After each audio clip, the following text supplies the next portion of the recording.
গুপ্তযুগ থেকেই বাংলাদেশের সমাজে ব্রাহ্মণ্য সংস্কার, পৌরাণিক সংস্কার সংস্কৃত ভাষার মাধ্যমে দৃঢ় মূল্য হয়েছে। বৌদ্ধ পাল রাজাদের মধ্যে আর্যশাস্ত্র সংহিতা, পুরাণ মহাকাব্যের প্রতি আনুকূল্য লক্ষ্য করা যায়। বাংলায় ইসলামী শাসন কায়েম হলে অনেক পাঠান, সুলতানি, হিন্দু কবি পণ্ডিতদের থেকে রামায়ণ, মহাভারত, ভাগবত গল্প শুনতে আগ্রহী হন। অনুবাদ রচনায় তাদের উদ্বুদ্ধ করেন, যেমন রুকনুদ্দিন বারবাউস সাহা মালদার বসুকে ভাগবতকে অনুবাদ শ্রীকৃষ্ণ বিজয় রচনার জন্য গুণরাজ খান উপাধি দেন। চট্টগ্রামের শাসনকর্তা পরাগল খাঁ ও তার পুত্র ছুটি খাঁ তাদের হিন্দু সভাকবিদের নিয়ে মহাভারত অনুবাদ করিয়ে দেন। সাহিত্য অনুবাদের এই ধারার মাধ্যমে সমাজে অসাম্প্রদায়িক ঔদার্যের ছবি ফুটে ওঠে এবং সমাজ সংস্কৃতির পুনর্গঠনে বিশেষভাবে সহায়ক হয়। বাংলা ভাষায় রামায়ণের প্রথম অনুবাদক কৃত্তিবাস ওঝা। আনুমানিক 1939 খ্রিস্টাব্দে নদিয়া জেলার অন্তর্গত ফুলিয়ায় তার জন্মগ্রহণ হয়। কৃত্তিবাসী রামায়ণ হিসেবে প্রচলিত জনপ্রিয় গ্রন্থটি শ্রীরামপুরের খ্রিস্টীয় যাজকের প্রথম মুদ্রিত করেন 1802 থেকে 1803 খ্রিস্টাব্দে। পরে জয়গোপাল তর্কালঙ্কার দ্বিতীয় সংস্করণে 2 খণ্ডে প্রকাশ করেন। তিনি সম্ভবত রাজা ধনুর্জমর্দন কংস গণেশের সভা অথবা তাহিরপুরের রাজা কংস নরেনের সভা অলঙ্কৃত করতেন। কৃত্তিবাস মূল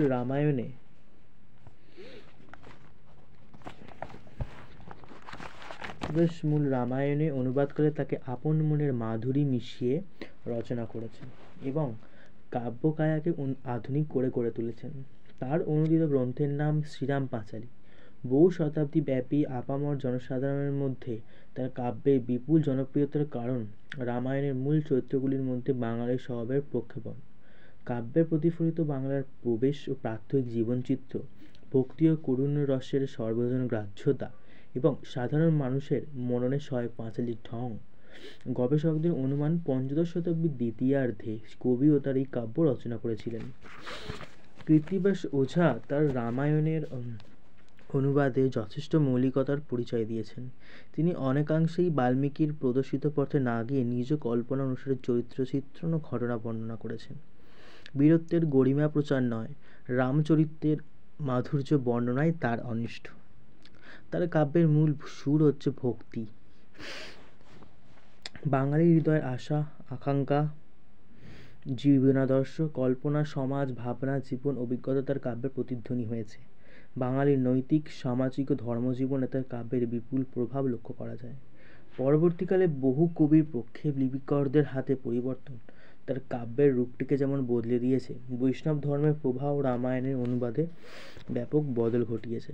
চৈতন্যোত্তর যুগে রামায়ণের মধ্যে অদ্ভুতাচার্যের রামায়ণ উল্লেখযোগ্য। পাবনা জেলার অমৃতাকুণ্ডা গ্রামে 1700 শতকের শেষভাগে আবির্ভূত সাঁতলের রাজা রামকৃষ্ণের সভাকবি নিত্যানন্দ আচার্যের এই রচনা উত্তরবঙ্গে ব্যাপক জনপ্রিয়তা অর্জন করেছিল। কবি অদ্ভুত রামায়ণ, অধ্যাত্ম রামায়ণ, রঘুবংশম থেকে তার কাব্যের প্রধান উপাদানও করেছিলেন। ইনি ছাড়া আর যারা বাংলায় রামায়ণ রচনা করেন তাদের মধ্যে উল্লেখযোগ্য হলেন কৈলাস বসু, দ্বিজ ভবানী দাস, দ্বিজ শ্রীলক্ষণ চক্রবর্তী, কবিচন্দ্র প্রমুখ। রামায়ণ মহাভারতের কাহিনী লোকশিক্ষার ক্ষেত্রে অত্যন্ত উল্লেখযোগ্য ভূমিকা নিয়েছে। কৃত্তিবাস ওঝা স্বয়ং লিখেছেন, লোক বুঝাইতে কইলি কৃত্তিবাস পণ্ডিত। রাজদরবারের পৃষ্ঠপোষকতায় অগণিত কবি মহাভারত রচনাতেও আত্মনিয়োগ করেন। নমস্কার, তোমরা সকলেই আমার এই ভিডিওটা দেখছো, তারা সকলেই আমার এই চ্যানেলটাকে সাবস্ক্রাইব করে দিও। আরও নতুন নতুন শর্টস ভিডিও তোমাদের কাছে আসবে, তোমরা সেটাকে দেখো, ঠিক আছে, লাইক করো। এছাড়া আরও অনেক মুভি রিভিউ আমি দেবো ইন ফিউচার, তো তার জন্য চ্যানেলকে সাবস্ক্রাইব করে রেখো আমার। চলো, কেউ কোনো বিশেষ পর্ব বা উপাখ্যান নিয়ে, কেউ বা সমগ্র মহাভারত কাব্যের অনুবাদ রচনা করেন। খ্রিস্টীয় আনুমানিক 16 শতকে বাংলায় মহাভারত রচনা শুরু হয়। বাংলায় সংস্কৃত মহাভারতের প্রথম কবি বা সম্ভবত পরমেশ্বর দাস, যিনি তার কাব্যে গোবিন্দ উপাধি ব্যবহার করেছেন। তার কাব্যের নাম পাণ্ডব বিজয় পাঞ্চালিকা। বাংলার শাসনকর্তা হুসেন শাহের রাজত্বকালে তার আরই এক সেনাপতি চট্টগ্রামের শাসনকর্তা লঙ্কর বরাগল খানের আদেশে রচিত 18 পর্বে সমাপ্ত এই কাব্যটিকে পরাগলি মহাভারত বলা হয়। বরাগল খানের পর তার পুত্র নজরত খান, যিনি ছুটি খান বা ছোট খান নামেই পরিচিত, চট্টগ্রামের শাসক হন। মহাভারত কাহিনীর প্রতি অনুরক্ত হয়ে তিনি তার সভাকবি শ্রীকর নন্দীকে দিয়ে মহাভারতের অশ্বমেধ পর্বের বিস্তৃত অনুবাদ করেন, যার কাহিনী কবি প্রকৃতপক্ষে জৈমিনী সংহিতা থেকে গ্রহণ করেছেন। ষোড়শ শতকে রামচন্দ্র খান নামে এক ভক্ত বৈষ্ণব কবি ও জৈমিনী সংহিতা অবলম্বনে অশ্বমেধ পর্বের অনুবাদ করেন। এছাড়া এই শতকে পীতাম্বর দাস মহাভারতের নল দময়ন্তী কাহিনী নিয়ে একটি পাঁচালী কাব্য অনুবাদ করেছিলেন। কবি দ্বিজ রঘুনাথ অশ্বমেধ পাঁচালী রচনা করেন। কোচবিহারের রাজা নরনারায়ণের ভাই শুক্লধ্বজের প্রেরণায় কবি অনিরুদ্ধ ভারত পাঁচালী রচনা করেন। এবার আসছি সপ্তদশ শতাব্দীতে। সপ্তদশ শতাব্দীতে রচিত মহাভারতের মধ্যে নন্দরাম দাসের উদ্বেগ ও জনপূর্ব, বিষাদ ও বিশারদ ভণিতাযুক্ত বন ও বিরাট পর্ব, নিত্যানন্দের ঘোষের ভারত পাঁচালী, অনন্ত মিশ্রের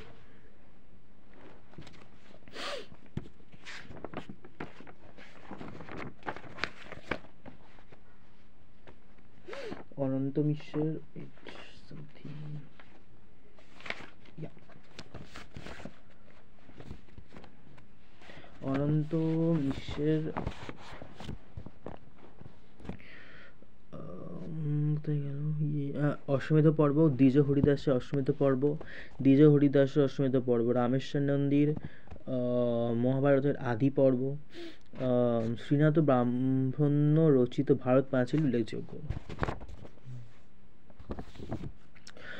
এবার আসছি অষ্টাদশ শতাব্দীতে।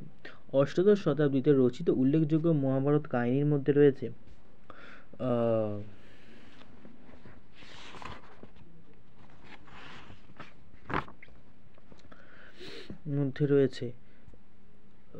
রাজীব সেনের উদ্বেগ পর্ব, দ্বিজ ঘনশ্যামের অশ্বমেধ পর্ব, দ্বিজ কৃষ্ণারাম, প্রেমানন্দের ভণিতায় অশ্বমেধ পর্ব, রাজেন্দ্র দাসের মহাভারত আদি পর্ব ইত্যাদি। কবিচন্দ্র ষষ্ঠীবর্ষীন এবং গঙ্গাদাস সেন অষ্টাদশ শতাব্দীতে সম্পূর্ণ মহাভারত রচনা করেন।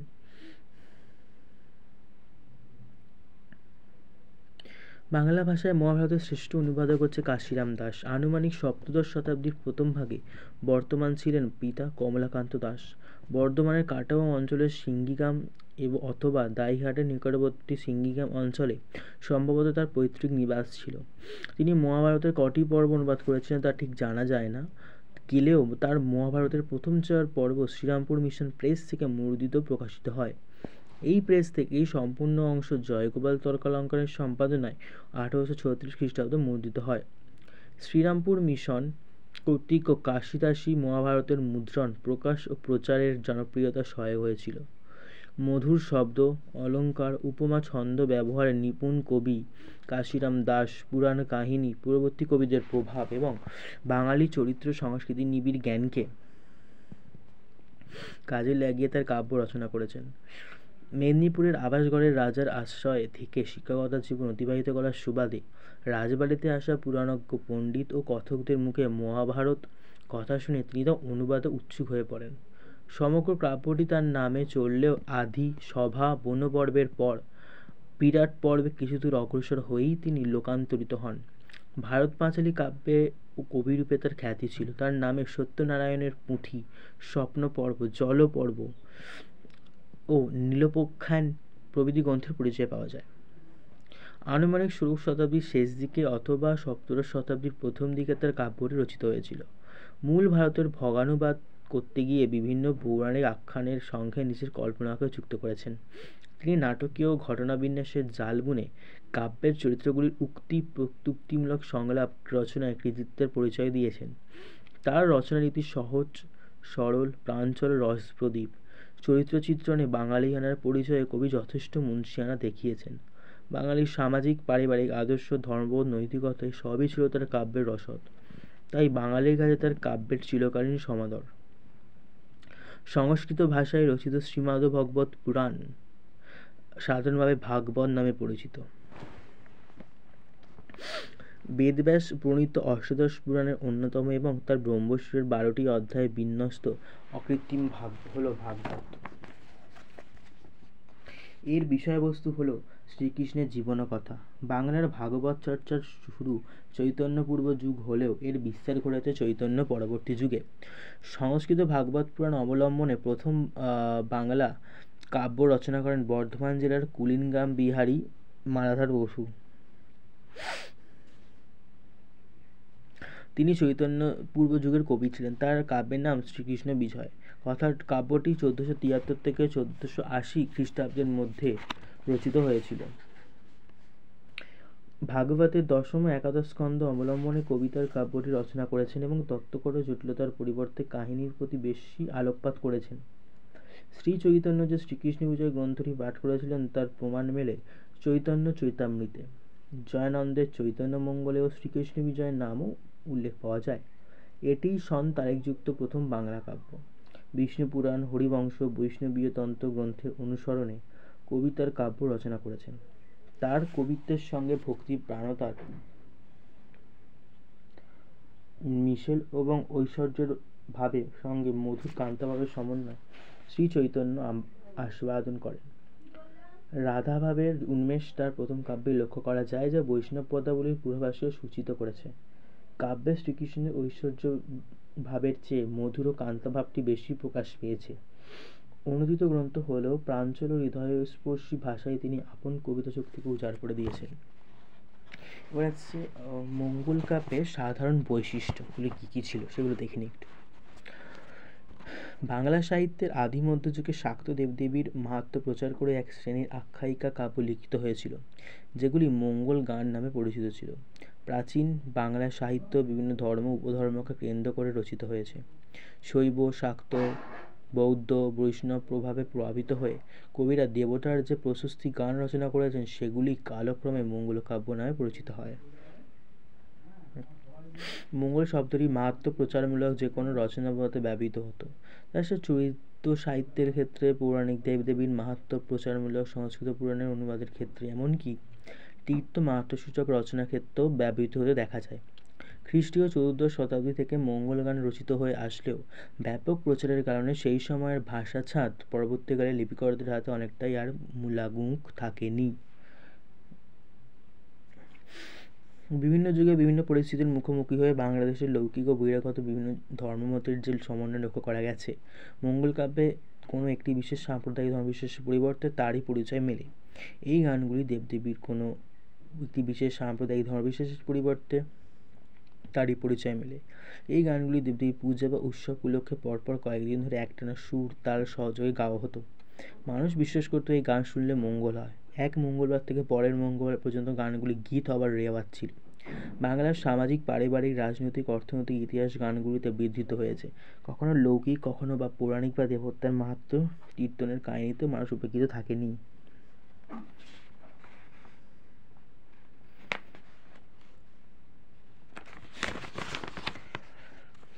পঞ্চদশ শতাব্দী থেকেই মঙ্গল কাব্যগুলি রচনারিত বিষয়বস্তুর পরিকল্পনার দিক থেকে নতুনত্ব হারিয়েছে।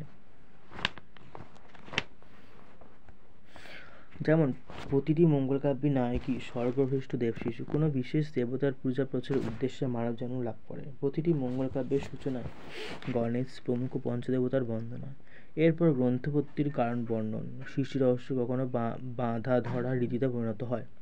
এছাড়া শিব প্রসঙ্গ, নায়িকার সারা বছরের দুঃখের কথা বর্ণনা, নারীদের প্রতিনিন্দা প্রসঙ্গ, 34টা বর্ণানুক্রমিক 34 অক্ষরে দেবতার স্তব, প্রাক প্রণালীর রন্ধন কার্যের বিস্তৃত বর্ণনা, বিশ্বকর্মার শিল্পকীর্তির বর্ণনা, সমুদ্রযাত্রার বর্ণনা, সদাগর উপকূল বাণিজ্যের প্রসঙ্গ, জন্মান্তরবাদ প্রসঙ্গ, প্রহেলিকা বা ধাঁধার উল্লেখ, দেবীর জড়তি বা বৃদ্ধার বেশ ধারণ করে নায়ক নায়িকাদের ছলনা বা রক্ষা করা প্রসঙ্গ, মশান বা শ্মশান বর্ণনা, নায়ক নায়িকার রূপ বর্ণনা, সাজসজ্জার বর্ণনা, নগর বর্ণনা, দেবতার বিরুদ্ধে বিদ্রোহীকে দেবতার পদতলে নতশিষ্য করার প্রসঙ্গ, দৈব কার্য হনুমান ও বিশ্বকর্মার অবতারণা, জ্যোতিষশাস্ত্র, নানান কুসংস্কার, ভোজ্য সামাজিক উৎসব অনুষ্ঠান প্রসঙ্গ সব প্রতিটি মঙ্গল কাব্যেরই অনিবার্য হয়ে এসেছে।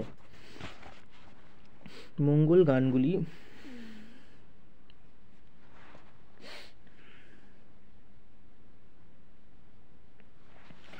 গানগুলির মধ্যে সর্বদেবী মনসার মহিমা ও পূজা প্রচারের উদ্দেশ্যে রচিত মনসামঙ্গল কাব্যধারাই প্রাচীনতম বলে সিদ্ধান্ত হয়েছে। চৈতন্য পূর্ব যুগের মনসামঙ্গলের কবি হিসেবে এই কাব্যধারার প্রাচীনতম কবি হরি। বিজয়গুপ্ত, বিপ্রদাস, পিপিলাই এবং নারায়ণ দেবের নাম উল্লেখযোগ্য। বাংলায় সাহিত্যের মনসামঙ্গল কাব্যের প্রচলন যেমন প্রাচীন তেমনই ব্যাপক। শতাধিক কবি চাঁদ সওদাগর বেহুলা মনসার কাহিনী নিয়ে মনসামঙ্গল কাব্য রচনা করেছেন। এর সঙ্গে হরিবংশ, উষা অনিরুদ্ধের পৌরাণিক কাহিনী যুক্ত হয়েছে। চৈতন্য পরবর্তী যুগে মনসামঙ্গলের কবিদের মধ্যে কেতকা দাস, ক্ষেমানন্দ, দ্বিজ বংশীদাস, জীবন মৈত্র প্রমুখ উল্লেখযোগ্য। মঙ্গল কাব্যগুলির মধ্যে সবচেয়ে জনপ্রিয় কাব্যের নাম হলো কোথাও পদ্মপুরাণ, কোথাও মনসার ভাসান, আবার কোথাও মনসার জাগরণ। বাঙালির অনমনীয় পুরুষাকার যে দৈবী শক্তিতে প্রতিহত করতে পারে তার আশ্চর্য কাহিনী মনসামঙ্গল কাব্যে স্থান পেয়েছে। মনসামঙ্গলের কবিদের রচনায় সূক্ষ্ম বাস্তব দৃষ্টিভঙ্গি, লৌকিক সাহিত্যের বর্ণনার বিশিষ্টতা, হাস্যরস, ভৌগোলিক জ্ঞান ও শাস্ত্রজ্ঞান মূর্ত হয়ে উঠেছে। মনসামঙ্গলের পরেই চণ্ডীমঙ্গলের কথা উল্লেখযোগ্য। এবার আছি আমরা চণ্ডীমঙ্গলে। দেবী চণ্ডীর মাহাত্ম্য প্রচারমূলক এই কাব্যধারার আদি কবি মানিক দত্ত খ্রিস্টীয় চতুর্দশ শতাব্দীতে বর্তমান ছিলেন। কবি কঙ্কন মুকুন্দ চক্রবর্তী লিখেছেন, মানিক দত্তের আমি করিল বিনয়, যাহা হইতে হইল গীত পথ পরিচয়। অনুমিত হয় যে তিনি মালদহ অঞ্চলের কবি। তারই রচনা ধারা অনুসরণ করে এই কাব্যধারার শ্রেষ্ঠ কবি মুকুন্দ চক্রবর্তীর আত্মপ্রকাশ। তার আদি বসতি ছিল বর্ধমান জেলার রায়না থানার অধীনা দামন্নু গ্রামে। পিতা হৃদয় মিশ্র, মা দৈবিকী। দিহিদার মামুদ শরীফের অত্যাচারে তিনি বাস্তুভিটা পরিত্যাগ করে মেদিনীপুর জেলার আরবরা গ্রামে আসেন এবং সেখানকার ভূস্বামীর আশ্রয় থেকে স্বপ্নাদিষ্ট কবি তার কাব্য রচনা করেন।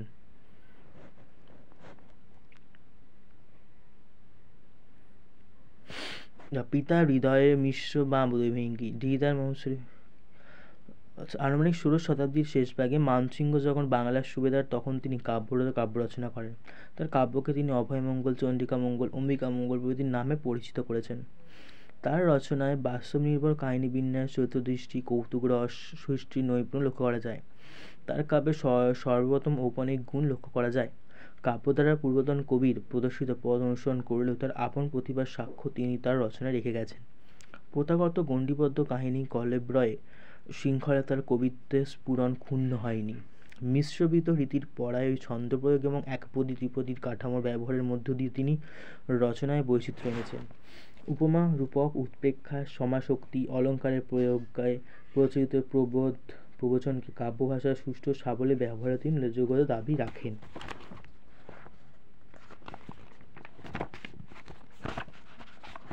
আসলে তোমরা আমাদের কি বলবো, আমাদের 11-12 বই যে এক্সট্রা একটা বই দিত, বাঙালির মধ্যযুগের যে একটা বই থাকতো, ওই বইগুলো আমি বলবো যে এক্সট্রা আমরা ভাবতাম না। আমরা যখন ক্লাস 12-এ পড়েছি ওটাকে এক্সট্রা ভাবতাম, but this is not extra, because অনেক কিছু জানা যায় ওই বইটা থেকে, যেটা আমরা এখন রিয়েলাইজ করি, কিছু করার নেই, বাট অনেক কিছু জানা যায় সেটার থেকে। নট এক্সট্রা কোনো বই, অনেক কিছু জানতে পারবে তোমরা।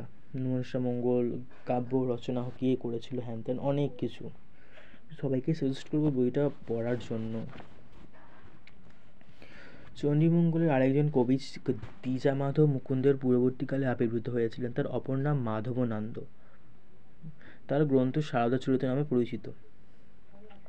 গ্রন্থটি আনুমানিক 1579 খ্রিস্টাব্দ থেকে 1644 খ্রিস্টাব্দের মধ্যে রচিত হয়েছিল। বাংলা মঙ্গল কাব্যের ইতিহাসকার আশুতোষ ভট্টাচার্যের ভাষায় আনুপূর্বিক সঙ্গতি রক্ষা করেই পূর্ণাঙ্গ চরিত্র সৃষ্টির এমন মৌলিক প্রয়াস তাহার পূর্বে আর খুব বেশি কবি দেখাইতে পারে নাই। তার পুঁথি কেবলমাত্র পূর্ববঙ্গ, বিশেষত চট্টগ্রাম অঞ্চল থেকে আবিষ্কৃত হয়েছে।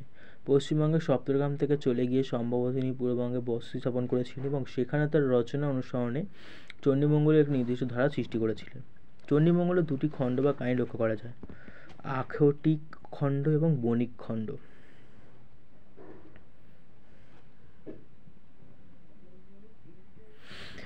আখটিক খণ্ডের নায়ক ব্যাত কালকেতু, বণিক খণ্ডের নায়ক হচ্ছে ধনপতি সওদাগর। আই থিঙ্ক চাঁদ সওদাগর তিনি কি আই ডোন্ট নো, বাট তোমরা একটু খুঁজো ব্যাপারটা কি। দুটি কাহিনীর সঙ্গে পারস্পরিক সম্পর্ক নেই। উভয় খণ্ডেই দেবীচণ্ডীর মহিমা কীর্তিত হলেও তার স্বরূপ এই দুই কাব্যখণ্ডে আলাদা। প্রথমে তিনি পশুকুলে অধিষ্ঠাত্রী দেবী, দ্বিতীয়টিতে হারানো জিনিস খুঁজে পাওয়ার দেবতা। মঙ্গল কাব্যের আরেকটি প্রধান শাখা হচ্ছে ধর্মমঙ্গল।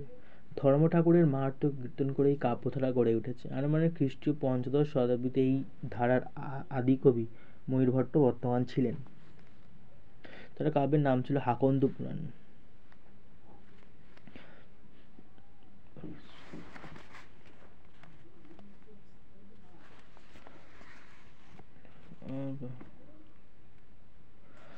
না গেলে ধর্মমঙ্গল কবি ঘনাব চক্রবর্তী নামে কাব্যের উল্লেখ করেছেন। এই কাব্যের বিশ্বস্ত এই যে রাঢ় অঞ্চলে রয়েছে, তার রাঢ় বলতে বলতে পূর্বে ভাগীরথী, উত্তর ময়ূরাক্ষী, দক্ষিণে দামোদর, পশ্চিম ঝুনাপুর মালভূমি বেষ্টিত ভূভাগকে।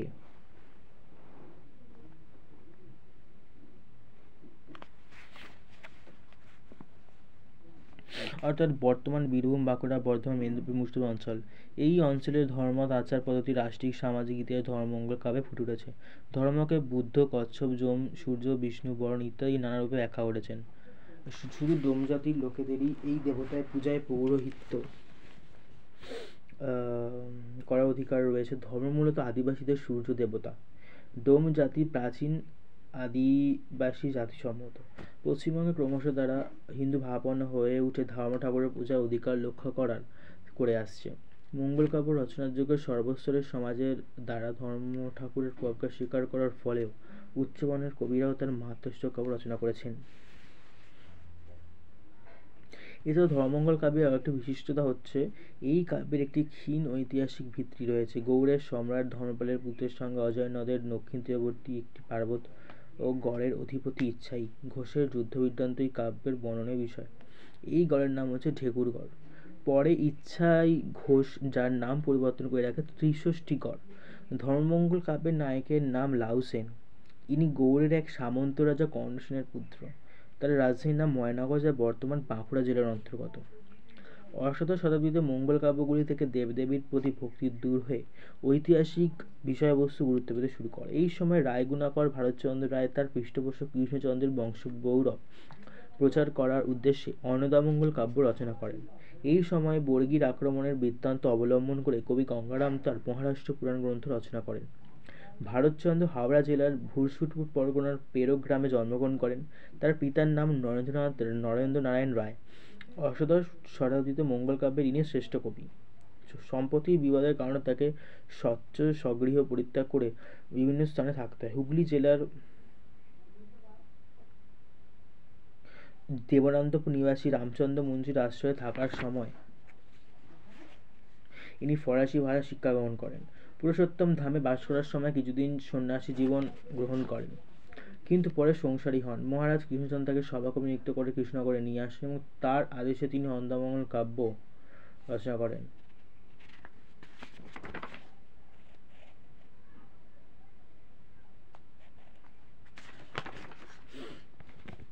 মহারাজের কুলদেবতা অন্নদার মাহাত্ম্য প্রচারমূলক কাব্য অন্নদামঙ্গল। কাব্যের তিনটি অংশ। প্রথম অংশ হরিহরের কাহিনী, দ্বিতীয় অংশ হচ্ছে বিদ্যাসুন্দরের কাহিনী এবং তৃতীয় অংশ হচ্ছে মানসিংহের কাহিনী। তিনি তার কাব্যে অন্তর্মুখী ভাবগভীরতার বদলে বহির্মুখী শব্দবিন্যাস নৈপুণ্যকে প্রাধান্য দিয়েছেন। তার কাব্যে সমসাময়িক সমাজের রুচির প্রতিফলন সার্থকভাবে ঘটেছে। তার রচিত অন্যান্য কাব্যগ্রন্থের মধ্যে রয়েছে বিদ্যাসুন্দরী, রসমঞ্জরী, সত্যবীরের কথা, নাগাষ্টক প্রভৃতি। বাংলা সাহিত্যের প্রথম নাগরিক কবির সম্মান তার প্রাপ্ত। ভাষার ললিতা, ছন্দ, অলঙ্কার প্রয়োগের নৈপুণ্য, চরিত্র চিত্রণের দক্ষতায় তিনি বাংলা কাব্যের নতুন সুসম্প্রদায়ক ছিলেন। এবার আসছি আমরা শিবায়নে। শিবায়নে একটা খুব ইম্পর্টেন্ট চ্যাপ্টার বা important topic in our history, in our Bengal. খ্রিস্টীয় ষোড়শ শতাব্দীর মধ্যভাগ পর্যন্ত শিবের গীত মুখে মুখে প্রচলিত ছিল। সমাজে তথাকথিত নিম্নস্তরে আবদ্ধ এই গানগুলি লৌকিক শিবের গৃহস্থলী কাহিনী নিয়ে রচিত। বিভিন্ন মঙ্গল কাব্য শিব পার্বতীর সংসার জীবনের কথা রয়েছে। শূন্য পুরাণেও শিব প্রসঙ্গ রয়েছে।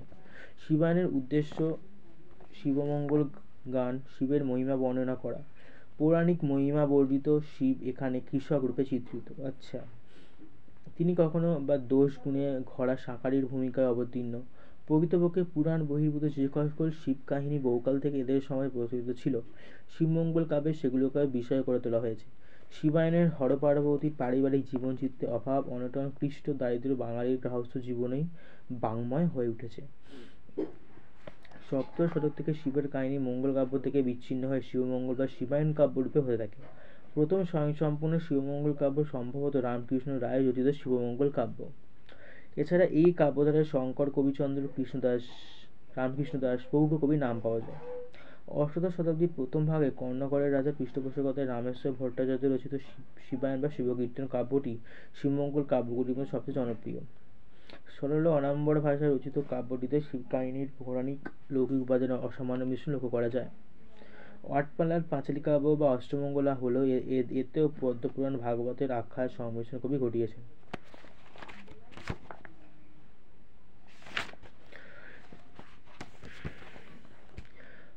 হাওড়া জেলার আমতার কাছে রসপুর গ্রামে রামকৃষ্ণ রায় নানা শাস্ত্রে উপনীত ছিলেন। তার শিবমঙ্গল কাব্যে কবি কাশী খণ্ড, হরিবংশ, কালিকা পুরাণ,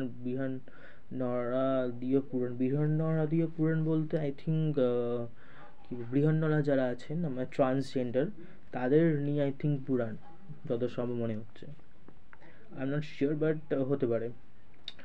স্কন্ধকে সাহায্য নিয়েছেন। কালিদাসের কুমারসম্ভব এর দ্বারাও বিশেষভাবে প্রভাবিত হয়েছেন। তার দিগ্য কাব্যটি 26টি পালায় বিভক্ত।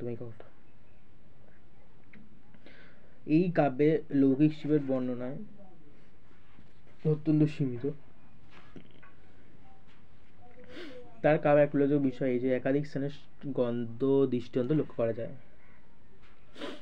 এবার আছি বৈষ্ণব পদাবলিতে।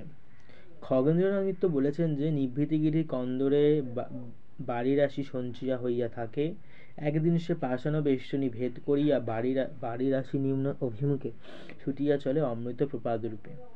সেই রূপে ভাগবতের অপূর্ব কাব্যরস লৌকিক ভাষায় নামিয়া আসিল প্রথম বিদ্যাপতি চণ্ডীদাসের পদাবলিতে। ভাব যেমন প্রবল, প্রতিভাও তেমন প্রদীপ্ত। এই রূপ সুযোগেই বৈষ্ণব পদাবলীর জয়যাত্রা শুরু হইয়াছিল। প্রবাদেই রয়েছে কানো বিনে গীত নেই। বৈষ্ণব অর্থে বিষ্ণু সম্মতিও বোঝালেও বৈষ্ণব পদাবলী সাহিত্য পৌরাণিক বিষ্ণুর কথা নয়। কৃষ্ণলীলা তথা রাধা কৃষ্ণলীলা বণ্টিত হয়েছে। কৃষ্ণ পৌরাণিক দেবতা হলেও প্রাচীন কোন পুরাণে রাধার উল্লেখ নেই। গাঁথা সপ্তশীতে আনুমানিক খ্রিস্ট 7ম শতকের আগে রচিত অপ্রভ্রংশ প্রাকৃত ভাষায় একটি রাধা কৃষ্ণ লীলায়ক বিষয়ক পদের উপস্থিতি দেখে কবিরা সহজেই আধ্যাত্মিকর স্তরে উপনীত হয়েছেন। দ্বাদশ শতাব্দীতে কবি জয়দেব রচিত গীত গোবিন্দ থেকেই বৈষ্ণব পদাবলী শুরু হয়। সেই সময় থেকে 17শ শতাব্দী পর্যন্ত অগণিত বৈষ্ণবিক কবির রচনায় বৈষ্ণব তত্ত্ব প্রকাশিত হয়েছে। এবার আসি আমরা পদাবলী চণ্ডীদাস। আচ্ছা, এটা ইন্টারেস্টিং লাগছে, দেখা যাক কেমন লাগে।